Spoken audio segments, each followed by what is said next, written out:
추가 경정 예산안이 오늘 국회 본회의에서 여야 합의로 통과될 예정입니다. 하지만 논란이 됐던 법인세 인상 등의 문제는 완벽히 해결되지 못한 상황인데요. 국회 기획재정위원회 간사인 윤호중 새정치민주연합 의원 모시고 합의된 추경안 내용 자세히 짚어보겠습니다. 위원님 어서 오십시오. 네, 안녕하세요. 네. 반갑습니다. 참 진통 끝에 논란 끝에 추경 예산안 합의가 이루어졌는데 네. 어떤 내용이고 좀 간략히 좀 설명 좀 해주시죠. 네, 정부가 애초에 내놓은 예산 규모는 이제 11조 8천억 원 규모였는데요. 네. 이것이 이제 11조 5천한 300억 정도. 네. 그렇게 이제 2,700억 정도가 삭감된 상태로. 예. 지금 좀 예결위를 통과했을 겁니다. 본회의 처리를 눈앞에 두고 있습니다. 오늘 중에는 이제 절차적인 행만 남은 거죠, 사실상. 네, 그렇습니다. 변경이 된다든가. 협상은 다 끝났고요. 협상 끝났고요. 네네. 사실 정부가 추경안을 내놓으면서 이번 추경이 제대로 되면 3%의 이제 경제 성장률 다시 할 수 있다 이렇게 얘기를 했는데 네네. 어떻게 보십니까? 우선 정부는 그걸 기대를 하고 있습니다만 항상 이제 추경의 경제 효과를 내놓을 때 정부가 주장했던 것보다는 훨씬 못 미치는 결과를 가져오기도 합니다. 특히 이제 우리 야당에서 지적했던 것은 너무 SOC 예산에 과도하게 집중되어 있다. 그다음에 메르스 가뭄 대책은 한 2조 6천억에 불과하고 이렇게 또 경기 대응은 한 8천억 정도에 불과해서 이것을 SOC 예산의 경우에는 지금도 이미 집행이 안 되고 있는 그런 상태의 예산이 많기 때문에 추경으로 발표를 하더라도 실제로 올해 안에 집행될지 이런 게 좀 불투명한 예산들이 있습니다. 그런 부분을 좀 깎느라고 깎았는데도 불구하고 그렇게 이제 집행이 안 된다고 하면 결국 경기에 미치는 영향도 줄어들 것이고요. 미비할 것이다. 예, 그리고 이제 특히 우리 당에서 이 경기 활성화를 위해서 주장해왔던 이제 온누리 상품권을 저소득층 가구에 지원하자. 이것은 이제 저소득층에 지원하는 것뿐만 아니라 또 온누리 상품권은 전통시장에서만 사용할 수 있습니다. 그러니까 전통시장 자영업자들에게 직접적인 어떤 소비 증대 효과를 가져올 수 있는 것인데 이런 직접적인 경기 부양 효과가 있는 예산을 받아들이질 않았어요. 정부 여당이 수용을 안 해서 결국 그걸 반영을 못했습니다. 사실 여당 내에서도 좀 새누리당 아까 말씀 주셨던 온누리 상품권 이걸 굉장히 긍정적으로 본다라는 얘기도 있었는데 최종적으로 최종적으로는 반영이 안 됐습니다. 어떤 부분이 왜 결렬됐을까요? 제가 직접 협상을 하진 않았기 때문에 예결위에서 논의된 내용을 정확하게 옮겨드릴 수는 없습니다만 정부가 이런 형태의 직접 부조 형태의 이 현금을 이 상품권 현금과 마찬가지니까요. 그렇죠. 현금을 지원하는 것에 대해서 이제 부담스럽게 원칙적인 반대 입장을 고수를 한 것이죠. 그러나 이제 저희가 지금까지 여러 가지 연구 결과도 나와 있습니다만 SOC 투자보다 그렇게 어떤 복지 투자가 더 이 경기 부양 효과가 높다라고 하는 것이 지금까지 이제 이 연구 결과도 나와 있고요. 또 이제 금융 위기 때 미국에서도 실제로 사용했던 방법이고 또 그 당시에는 또 중국 같은 경우도 한두 해 한 3년 정도를 이 정책을 썼던 적이 있습니다.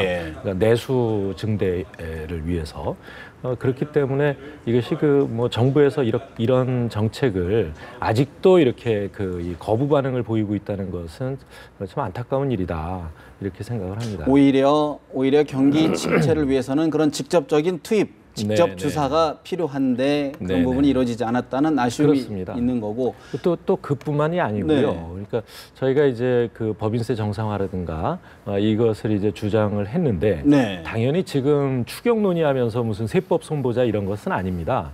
이제 내년 본 예산 나올 때 법인세 정상화를 논의하자라고 하는 것이었고 그래서 법인세 인상 또는 법인세 정상화 이런 표현을 합의하자라고 했는데 이것도 이제 정비하자 정도로 네네, 이제 정비인데 네. 그게 뭐냐 하면은요. 저희가 주장하는 거는 뭐 이제 중소기업이라든가 중견기업에 대한 그 세금을 올리자는 것이 아니고요. 이 재벌 대기업들 지금 이제 그 당기 순이익이 200억 이상 되는 이 기업에 대해서 그런 것이고 또 논의하기에 따라서는 더 뭐 1,000억 이상이라든가 뭐 이렇게 네. 그 기준을 만들어서 더 인상시킬 수도 있는 것인데요. 근데 그런 부분들에 대해서 역시 새누리당이 의지가 없습니다. 이 언제 그 어떤 것을 연상시키냐 하면은요. 네. 90년대의 일본 정부를 보는 것 같습니다. 어떤 측면에서? 그러니까 90년대의 일본 정부가 이제 그 이를테면은 신자유주의, 그러니까 뭐 나카소네 정부 때서부터 이어져 온 이제 법인세 인하, 뭐 이런 것을 계속 고수를 하고 그러면서 이제 뭐 부동산 버블 붕괴로 인해서 경제 위기가 위기로 접어드니까 갑자기 이제 전 국토를 공사판으로 만들었거든요. 네. 그러니까 전부 SOC 투자만을 하다 보니까 그 투자 늘리는데 재원이 부족할 거 아닙니까? 당연히 법인세를 올려서 재원을 확보해야 되는데 그렇지 않고 소비세율을 올렸습니다. 그렇게 소비세를 올리니까 오히려 이제 소비가 더 위축되는 거죠. 그래서 더 장기 불황에 빠진 이런 예가 있는데 지금 정부가 하고 있는 그 정책 방향이 이렇게 실패한 일본 정부의 잃어버린 10년, 잃어버린 20년을 낳은 정책을 그대로 답습하고 있는 거 아닌가. 아까 말씀하셨던 SOC 예산도 그런 맥락으로 이해를 하시는 그렇습니다. 예. 사실 또 이제 법인세 인상 문제, 사실 이제 그동안 정부와 여당에서는 굉장히 이제 증세다, 증세 네네. 논란에 이제 철저하게 차단을 네네. 걸고 좀 네. 예민하게 받아들이고 있는데 네. 여야의 해석이 좀 다른 것 같습니다. 그 법인세 네네네. 정비를 놓고. 방안에 대해 논의한다. 네. 이렇게 했는데 새누리당에서는 네. 법인세 정비라고 하는 거는 감면제도를 조정하는 거다. 이렇게 이야기를 하고 있고요. 우리 새정치민주연합에서는 대기업에 대한 법인세율 인상을 포함한 논의를 의미한다. 이렇게 이제 이야기를 하고 있습니다. 네. 이게 사실 뭐 이렇게 새누리당의 입장이 지금 뭐 시기에 대해서도 이 견해차가 있거든요. 그러면 이게 내년 본 예산 논의를 하는 이번 정기국회에서 이 논의를 해야 된다라고 하는 게 우리 야당의 입장인데 비해서 여당은 그게 아니라 19대 국회 임기 중에만 하면 된다. 그러니까 내년 한 5월까지만 하면 된다. 뭐 이렇게 이제 아주 뭐 전혀 뭐 합의문에 동의했다고 하기 어려운 그런 이제 해석을 내놓고 있습니다. 이게 뭐 대단히 심각한 것이죠. 이게 결국은 이제 올해 말에 내년 예산안 심의할 때 이런 여야 간의 이견이 결국 이 예산 심의를 어렵게 하는 그런 이 악재가 될 것으로 보여지는데요. 지금 그렇지 않아도 이제 우리 야당이 메르스와 가뭄 대책이라고 하는 이런 이 긴급한 사정과 또 이제 그에 따른 이제 내수 위기 이런 것을 이제 극복하기 위해서 이제 추경에 저희가 동의를 하고 어떻게 보면 야당이 먼저 추경 필요한 거 아니냐. 저도 뭐 그런 이야기를 했습니다만. 메르스의 추경을 먼저 얘기를 하셨죠. 네네. 그 추경 필요한 상황이 됐다. 이렇게 이야기를 했습니다만 그렇게 야당에서 그 정부의 재정 운영에 대해서 충고를 하고 또 뭐라고 그럴까요? 견인하는 이런 이 충정을 전혀 이해를 못하는 것이죠. 오히려 지금 이제 뭐 유승민 원내대표를 뭐라고 할까요? 뭐 숙청했다고나 할까? 뭐 그런 사태를 보면서 결국 이렇게 되는 것 아닌가 우려를 했는데 결국 그런 것이죠. 유승민 대표가 청와대 대통령 뜻하고는 달리 뭐 증세 없는 복지는 있을 수 없다라든가 그다음에 법인세율 세율 인상도 고려해봐야 된다. 뭐 이런 이제 이야기를 했다가 결국 대통령 눈밖에 난 것 아닙니까? 이렇게 이 원내 지도부까지 교체하는 상황에서 논의된 이번 추경 여야 간의 많은 이 논란에도 불구하고 결국은 이 법인세 문제라든가 이런 만성적인 그러니까 이 세수 부족 사태를 근원적으로 치료할 방안에 대해서는 제대로 합의를 못하고 지금 지나가고 있다. 이런 건 아쉬운 점입니다. 근데 또 사실 저희들 국민 입장에서는 네. 지난번 그 공무원연금법 개정 때도 국민연금과 연계가 됐고 네네. 또 국회법 처리 부분도 어떤 합의 때문에 이게 걸림돌이 돼서 굉장히 공전이 네네. 됐는데 네네. 이번에도 법인세 정비한다라는 그 부분 때문에 또 국회의 어떤 갈등의 씨앗, 불씨가 되지 않을까 이런 우려가 있는데 그 부분은 어떻게 보십니까? 그 사실 상식을 놓고 보면 네. 이 그 법인세 문제를 거론하는 야당의 태도가 결코 잘못된 것이 아닙니다.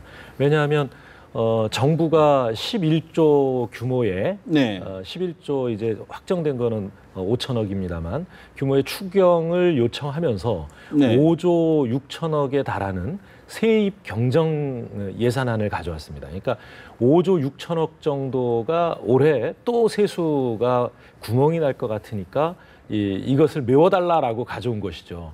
그렇게 메워달라라고 가져온 것은 일시적인 처방에 불과합니다. 왜냐하면 우리 현재의 세법으로는 네. 계속 이런 이 세수에 구멍이 날 수밖에 없는 구조인 것이죠. 3년 전에 이제 2조 8천억이 펑크가 나기 시작해서 2년 전에는 8조가 넘어섰고요. 작년에는 무려 11조까지 이 세수 결손액이 커졌습니다. 네. 올해 그래서 결국은 뭐 담배세까지 올려가면서 그렇게 세금을 걷어들였는데도 올해 예상되는 게 한 7조 정도가 예상이 됐거든요. 그중에 5조 6천억을 이번에. 메워달라고 가져오지 네. 않았다면 야당이 뭐하러 법인세 문제를 얘기하겠습니까? 네.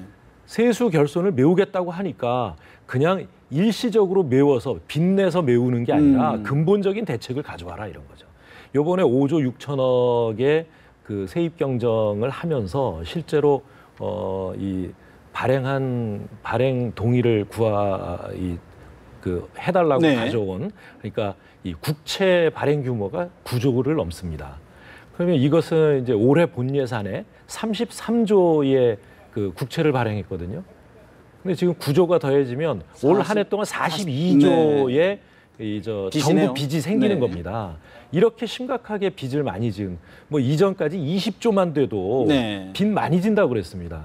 그 IMF 때 공적 자금 투자한 게 22조밖에 안 됩니다. 네. 지금은 한 해에 IMF 공적 자금 투여할 때보다 2배 가까운 빚을 지고 있는 겁니다. 네. 이게 IMF보다 더한 상황이라고 봐야죠. 그런데 이런 것을 그냥 상식적으로 봐도 당연히 네. 대책을 세워야 되는데 대책은 전혀 생각이 없다. 그리고 그냥 빚내서 살림 꾸려갈 테니까 네. 손만 들어달라.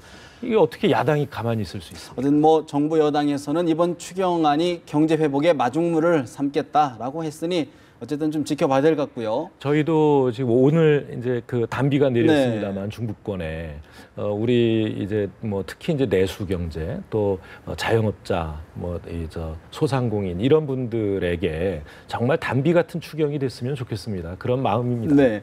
사실 이제 오늘 나오셨기 때문에 당내 현안 또 한두 가지 안 여쭤볼 수가 없는데요. 네네. 사실 오늘 인미애 혁신위원이 86그룹 이른바 486그룹 즉 강하게 질타를 했습니다. 그리고 뭐 숙주 정치를 하는 것 아니냐까지 그런 말까지 이제 하셨는데 우리 윤 의원님께서 사실 어떻게 보면 학생운동도 하시고 486그룹, 86그룹에 사실 속하시는 분이라고 저희들이 평가를 하는데 이런 비판에 대해서 어떻게 보십니까? 뭐 저 스스로는 486 저희 50대가 됐으니까 네, 이제 86세대. 네. 그래서 86이라고 그러니까 아무튼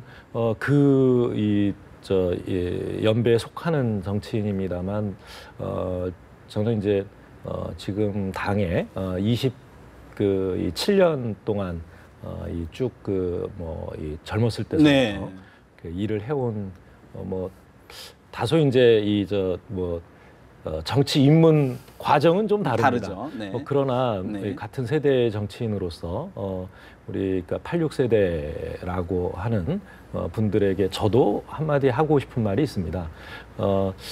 이제 그 인미애 이 혁신위원회 말에 100% 동의하는 것은 아니지만 이제는 어떤 세대를 기반으로 한 그런 정치 또는 이제 세대를 기반으로 한다는 것은 이제 비슷한 연령대의 정치인들이 뭔가 이제 집단적으로 의사 표현을 하고 집단적으로 이 정치를 하고 하는 그런 정치에서 이제 벗어날 때가 됐다.